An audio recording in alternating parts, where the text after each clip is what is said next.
ক্রয় মূল্য ও বিক্রয় মূল্যের অনুপাত হলো 20:23। শতকরা লাভের পরিমাণ কত? ঠিক আছে, ক্রয় মূল্য দেওয়া আছে, এটা হচ্ছে বিক্রয় মূল্য। ঠিক আছে, লাভের পরিমাণ বার করতে হবে আমাদের। লাভের পরিমাণ বার করতে হলে এদের মধ্যে বিয়োগ করলে কত আসবে? 3। তাহলে সবসময় আমরা জানি ক্রয় মূল্যের উপরে লাভ হয়। ক্রয় মূল্য কত? 20। 20-র উপরে কত টাকা পাচ্ছি? 3 ইন্টু শতকরা পরিমাণ বলছে, তার মানে 100। দ্বিগুণ করে দেবো, 0 0 কাটা হচ্ছে 2 5 10, 5 3 15। 15% লাভ।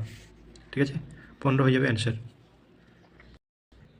এই কোশ্চেনটা WBCS মেন 2021-এ এসেছিল। নেক্সট কোশ্চেন, যদি কোনো দ্রব্যের ক্রয় মূল্য এবং বিক্রয় মূল্যের অনুপাত 10:11 হয় তাহলে শতকরা লাভ কত হবে? SSC 2010 সালে এসেছিলো এই কোশ্চেনটা। তাহলে একই রকম যেভাবে সলভ করলাম আমরা সেভাবে সলভ করবো। তাহলে এখান থেকে ক্রয় মূল্য দেওয়া আছে আর বিক্রয় মূল্য দেওয়া আছে, তাহলে এখান থেকে লাভ বের করবো। লাভ বের করলে এই দুটো থেকে বিয়োগ করতে হয়। বিয়োগ করলে কত হবে? 1 হবে। আমরা জানি ক্রয় মূল্যের উপরে লাভ হয়। ক্রয় মূল্য এখানে 10 আছে, তাহলে 10 লিখলাম নিচে। আর লাভ কত হয়েছে? 1। শতকরাতে কত? 100-তে কত? 100-তে কত? তাহলে এই 10 0 0 কাটা গেলো, অর্থাৎ হবে 10%। অ্যান্সার বি হয়ে যাবে অ্যান্সার।